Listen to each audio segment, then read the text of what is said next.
amigos telespectadores da Rede Vida de Televisão e do programa Páginas Difíceis da Bíblia. Dirijo diretamente a palavra ao Padre Anselmo, que certamente tem o que falar. Mais uma vez aqui reunidos em nosso programa Páginas Difíceis, como já intitulamos, não deixa de ser um momento da escola da palavra e com muita alegria, tendo saído um pouquinho do nosso tema que começamos há algumas semanas, a inspiração, o Padre já nos introduziu no novo tema, que é a canonicidade dos livros bíblicos. E hoje, certamente, ele vai nos trazer muitas novidades. Não é verdade, Padre? Quer começar com alguma pergunta? Eu acho que a primeira pergunta e a mais básica é, já sabendo, tendo o povo de Deus sabido que canonicidade diz respeito à delimitação dos livros que começaram a compor o cânon bíblico. E que são inspirados. E que são inspirados, porque para mim também foi foi algo novo, foi um aprendizado novo, e com isso crescemos, com o amadurecimento da consciência da inspiração. Houve a postulação da canonicidade dos livros bíblicos. Então a pergunta que fica, Padre, por hora é: o que foi preciso a Igreja ver dentro de si para dizer este e aquele livro são canônicos? São inspirados e, portanto, canônicos. Né? Eu acredito que en passant tenha dito já isto aqui na semana passada, mas mais explicitamente, mais claramente, enquanto a Igreja estava tranquila, porque depois do século IV, V, não houve mais problemas na Igreja com relação à inspiração. Eram aceitos todos os livros. Quando começou a haver problema, novamente a surgir novos problemas, com a Reforma... Então passaram 10 séculos quietos. Tranquilos. A Igreja como se diz, não proclama dogma pelo prazer de proclamar. A Igreja, quando proclama um dogma, é por necessidade. É para esclarecer um ponto que não pode permanecer obscuro. Mas não porque o Papa levanta hoje e tem vontade de declarar um dogma. Isso não tem sentido, isso nunca existiu na Igreja. Quando Lutero, por razões da Renascença, questões ligadas ao Renascimento, voltou aos clássicos antigos e à Bíblia hebraica breve, ao cânon breve dos judeus, a Igreja sentiu necessidade, porque se viu de imediato espoliada de 7 livros. De 7 livros que para ela eram tão inspirados quanto os outros. E por que os judeus não aceitaram aqueles como inspirados?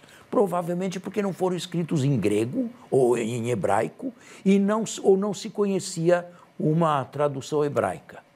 Provavelmente por isto, porque tinha um conceito muito estreito de inspiração e pensavam que Deus só poderia inspirar na língua hebraica, a língua deles. A Igreja nunca teve esse conceito assim estreito, fechado, mas Lutero quis voltar a esse espírito. Então, o Concílio de Trento, na sessão de que eu falei antes, 6 de abril de 1546, não 6, 8 de abril, errei por 2 dias.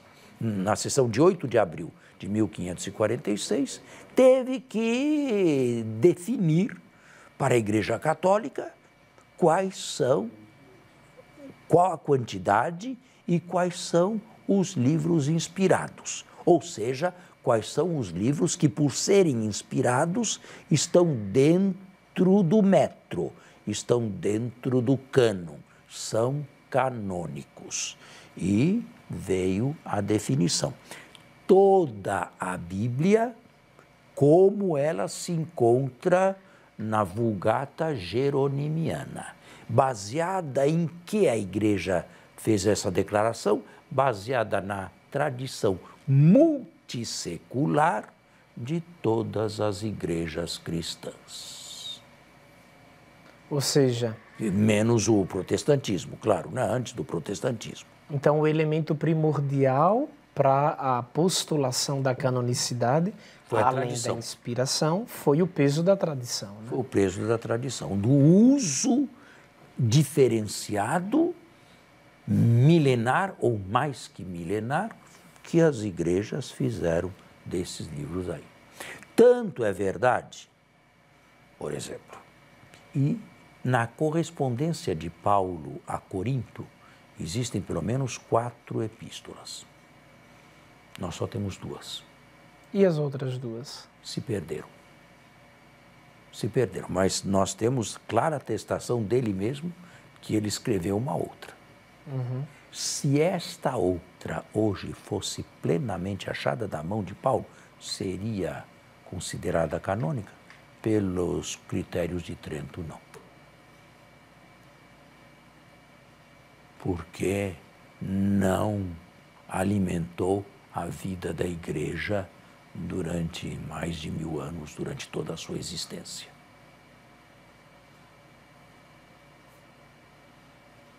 Entende? Assim fica claro o que é inspiração e a decorrência disto, que é a canonicidade. Existem alguns livros que retratam a igreja, e esses livros estão aqui. A isso nós damos o nome de Bíblia, e Bíblia é o plural de biblion. Biblion. Significa uma biblioteca, livros, ou melhor, uma biblioteca. A biblioteca da igreja ou das igrejas, das grandes igrejas, né? Como a nossa. Sim. Deixando os protestantes com o cânon breve deles. E como que fica, eu não pergunto nem no tocante à salvação, porque não é a nossa alçada, mas no tocante ao proveito espiritual, padre, e também pastoral, a questão conturbada entre o cano breve dos protestantes, que decidiram guiar-se pela Bíblia hebraica no primeiro momento, e a nossa, que tem 7 livros a mais. Bom, eles têm 7 livros a menos, né? Que em algumas Bíblias protestantes são chamados apócrifos e estão no final da Bíblia. Quem sabe assim não possa colher alguma coisa dali. Mas tem outras Bíblias protestantes, isso varia muito de igreja para igreja. No protestantismo, que é uma galáxia, não é? Alguns livros estão lá e são chamados apócrifos. Do Novo Testamento não se tirou nada. Todos Os 27 do Novo Testamento não se tirou nada. Foram preservados. Tiraram apenas 7 livros que para eles, para os reformadores na época, não tinham sido escritos em hebraico. Ou pelo menos não se conhecia um texto hebraico daqueles E por que livros. essa implicância com a escriturística grega?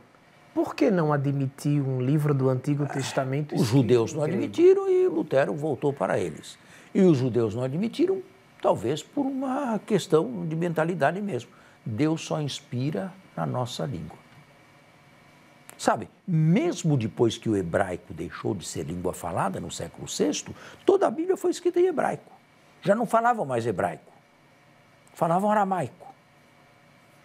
E a Bíblia foi toda escrita em hebraico. Em hebraico. Bom, nós temos algumas poucas exceções. Um versículo em Jeremias, um versículo apenas em Jeremias, Aramaico. em aramaico, uns poucos capítulos do livro de Esther e uns poucos capítulos no livro de Daniel, só, em aramaico. O resto tudo hebraico. O livro de Daniel tem alguma passagem em grego, não? Tem. Tem? Tem. O capítulo 3º, dos versículos 24 a 90. Nas Bíblias católicas estão até em negrito. São passagens gregas, são textos gregos, não tem o original em hebraico, aramaico, e os últimos capítulos também. Os capítulos 12 e 13. 13 e 14, desculpe. A história da casta Susana e Daniel e o dragão. Sim. Eu acho que, aproveitando ainda o ensejo, a gente poderia já introduzir a questão dos livros apócrifos, já que estamos falando da não aceitação dos protestantes com relação aos livros escritos em língua grega no Antigo Testamento. Nós, no cristianismo ou no catolicismo, alguns livros são considerados apócrifos e eles não entraram. O que é um livro apócrifo, padre? E por que ele ou eles não entraram no cânon? Um livro apócrifo significa um livro não canônico. Ainda que narrasse a história de Jesus, como o Evangelho de Tomé, por exemplo, não foram aceitos nas igrejas. Agora, as igrejas não tinham o instrumental que nós temos. Mas aí veja a presença de Deus. Não tinha um instrumental de que nós nos servimos hoje para distinguir uma coisa de outra. Eles, e sobretudo os padres apostólicos, os primeiros padres, quando o cânon ainda não estava bem claro, procediam a palpadelas, procediam por intuição. Viram nesses livros aí alguma coisa que não podia ser aceita no cristianismo. Por exemplo, um pré-gnosticismo. Ou então, já um gnosticismo bem avançado. E esses livros não foram aceitos. E grupos menores que os aceitaram desapareceram da história. Nós vamos ter que continuar o nosso papo no outro bloco do nosso programa. Até já, então.